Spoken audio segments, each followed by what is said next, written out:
Bem-vindos ao Econofreaks, o seu canal de economia, história, empreendedorismo e política. Meu nome é Rodrigo Braga e eu serei o seu professor. E no vídeo de hoje vamos aprender como a ciência pode nos prejudicar. Ciência refere-se a qualquer conhecimento.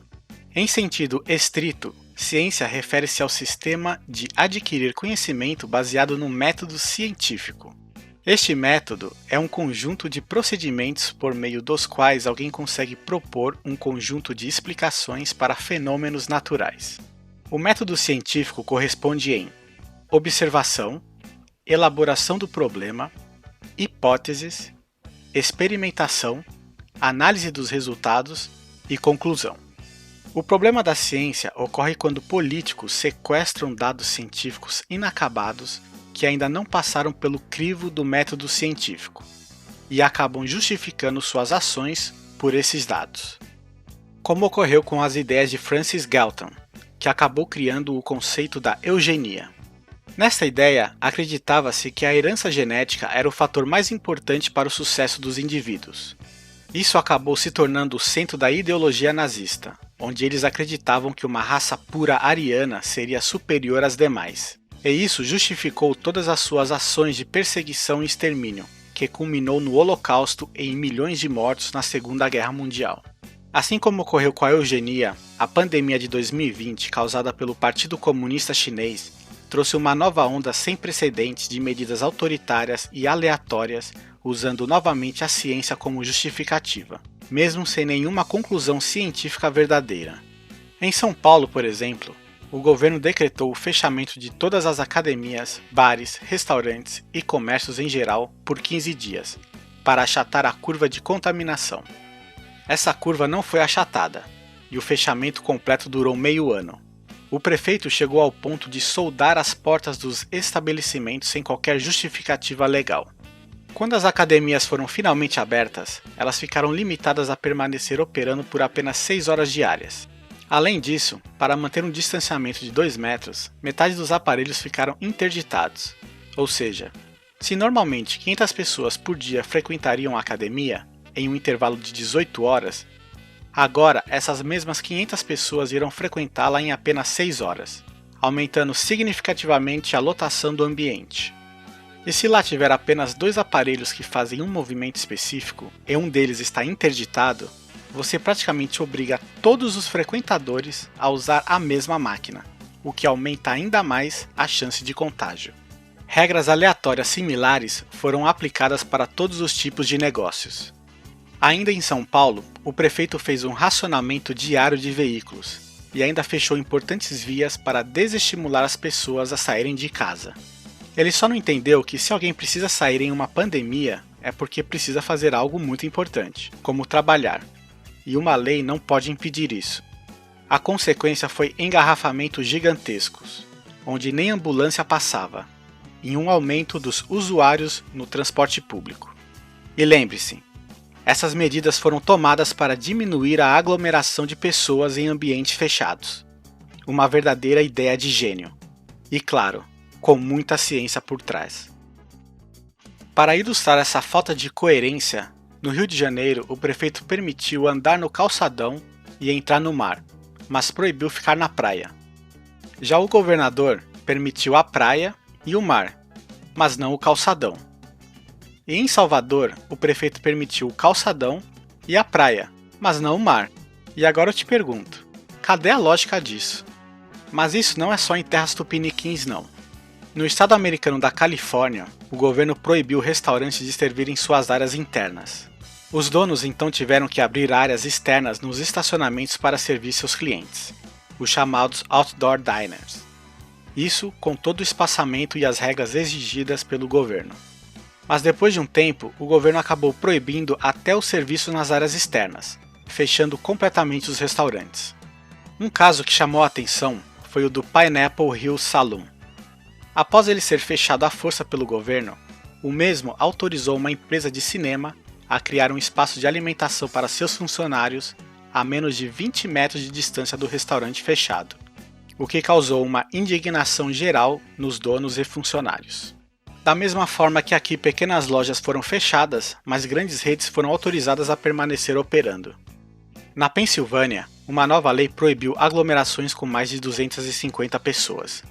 Mas ao mesmo tempo, o estado permitiu os protestos do BLM, que contaram com mais de 20 mil pessoas, inclusive com a participação de Tom Wolf, o mesmo governador que fez essa lei. Portanto, essas regras não são baseadas em ciência. Nunca foram. Elas são tão contraditórias por si mesmas que, ao que parece, elas foram escolhidas de uma forma totalmente aleatórias, sem nenhuma consistência lógica. Mas calma, ainda não acabou.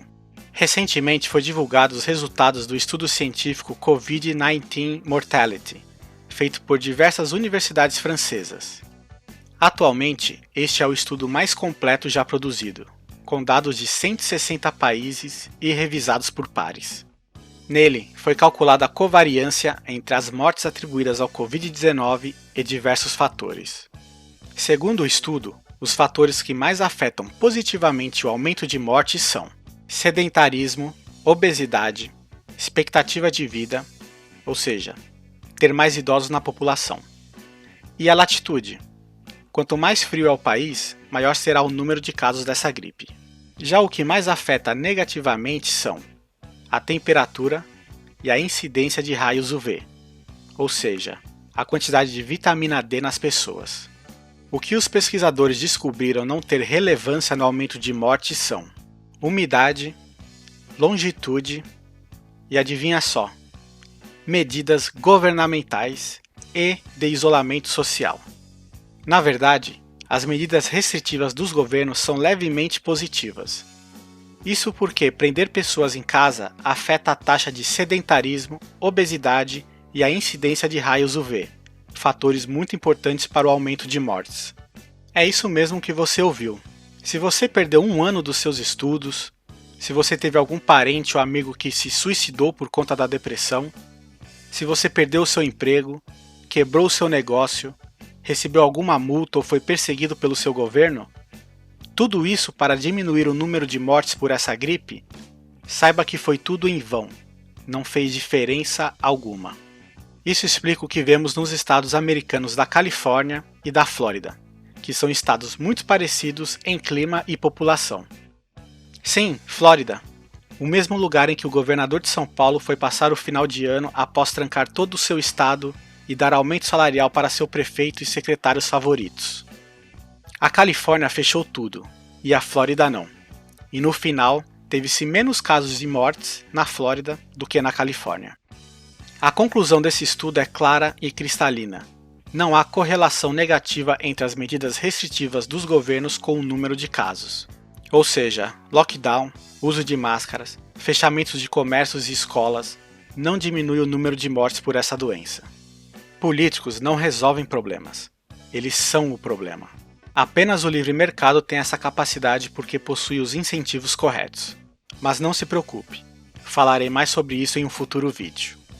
Hoje, estamos vivendo o maior ataque às liberdades individuais e aos direitos civis de toda a história. Ataques que fazem os movimentos coletivistas da década de 30 como o fascismo, nazismo e o comunismo parecerem brincadeiras no playground. E se você estudou um pouco de história, já sabe que as coisas não acabaram muito bem naquela época. O problema verdadeiro não são as aglomerações em si, mas sim certas aglomerações de muares, que só servem para nos atrapalhar e diminuir o nosso padrão de vida. Essas sim são aglomerações muito perigosas. Aqui na Somos Soluções Financeiras trabalhamos com mais de 18 bancos e fintechs, para garantir sempre os menores juros do mercado para você.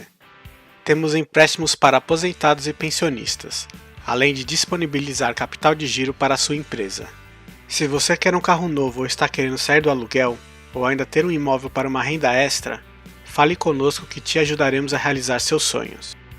Entre em contato para mais informações. E se você quiser aprender mais, tem um livro para recomendar: A Anatomia do Estado, do já citado Murray Rothbard. Nessa obra-prima, o autor explica sem rodeios o que é o Estado e como ele funciona. mostrando como os governos são uma máquina criada para extorquir seu dinheiro e redistribuí-lo para os agentes estatais, criando uma casta de privilegiados dentro da sociedade, que parasita os verdadeiros produtores de riquezas. Links para a compra estão, como sempre, na descrição do vídeo, assim como as fontes e mais informações sobre esse assunto. Mais uma vez, muito obrigado por ter assistido até aqui, e não se esqueçam de curtir e assinar o canal. Compartilhem nas suas redes sociais e cliquem no sininho para serem avisados de novos vídeos. Se vocês têm dicas construtivas e sugestões de temas, deixem seus comentários aqui embaixo ou nos nossos perfis nas redes sociais. Fontes e sugestões estão na descrição. Nos vemos na próxima semana. Bye bye!